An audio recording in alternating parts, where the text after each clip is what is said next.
Good afternoon friends. দুপুর দুপুর cake নিয়ে বসে পড়েছি ছাদে পড়তে। আমাদের একটা চ্যাপ্টার বাকি ছিল কোরাল রিফের, সেটাই কমপ্লিট করবো বলে ভেবেছি। বোনও বসেছিল আমার সাথে পড়তে আজকে দুপুরবেলাতে ছাদে। রোদ পোয়াচ্ছিলাম আর পড়ছিলাম। রোদ তো দেখলাম কিছুক্ষণের মধ্যে চলে গেল, তারপর নিচে চলে আসলাম। আসলে পড়তে যাওয়ারও কথা ছিল, আর রোদও চলে গেছে আর ভীষণ ঠান্ডা ঠান্ডা হাওয়া দিচ্ছিল, তাই ভাবলাম নিচে চলে যাই, রেডিও হতে হবে আবার। তোমাদেরকে একটু ভিউটা দেখিয়ে দিলাম আমাদের ছাদ থেকে আশেপাশের।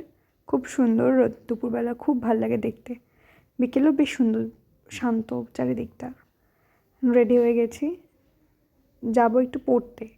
ব্যারাকপুরে পড়া আছে আজকে। ট্রেনে জানলার ধারে সিটটাও পেয়ে গেছিলাম, তাই জন্য তোমাদেরকে দেখালাম কি সুন্দর জানলার ধারের ভিউটা। মাঝে মাঝে ভালো লাগে, আর ট্রেনে সিট পাওয়া মানে তো খুব আনন্দের একটা বিষয়।